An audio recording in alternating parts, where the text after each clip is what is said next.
বাড়িতে? সিআইডি যারা গেছে বলতে পারবে, আমি তো যাইনি।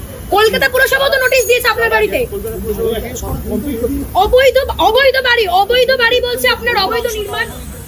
কলকাতা পুরসভাকে এগেইনস্ট নোটিশ যারা দিয়েছে কর্তব্য যাচাই করে যারা এই খবরগুলো সিলেক্টিভ মিডিয়াকে লিক করছে, একটা নোটিশটা দিয়ে চলে গেলাম যে এই অংশটা অবৈধ, আমি তো বলতে হবে। আমার কাছে ভিডিও রয়েছে, তারা নোটিশে লিখেছে enclose please file brief of deviation. সেখানে আমার ডিভিয়েশনের কোন অংশটায় ডিভিয়েশন রয়েছে, কি ব্রিফ রয়েছে, তার অ্যাটাচমেন্টটা কোথায়, সেটা তো দেয়নি। আমি এ নিয়ে মামলাও করব, আমার অধিকার রয়েছে, বিচার ব্যবস্থার দ্বারস্থ হব এবং যা লিখিতভাবে আমার যা রিপ্লাই ছিল আমি দিয়েছি, জানিয়েছি।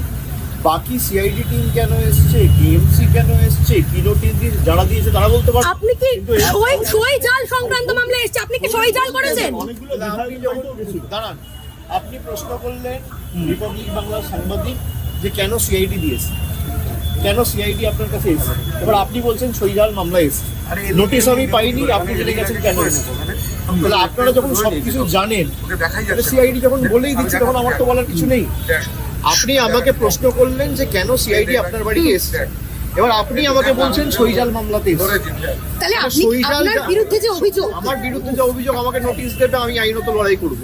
সিআইডি কি, এদের ইডি সিবিআইয়ের কাছে আমি মাথা নত করিনি। এদের 10 পুরুষও যদি চায় না যে আমাকে সিআইডি দিয়ে, কেএমসি দিয়ে বাড়ি ভেঙে, ঘর ভেঙে, অফিস ভেঙে, আক্রমণ করে, মাথায় আঘাত করে, যা ইচ্ছা এরা চেষ্টা করুক, আমি দমার ছেলে নই। আপনার দলের বিধায়করা বলছেন আপনি সই জাল করেছেন।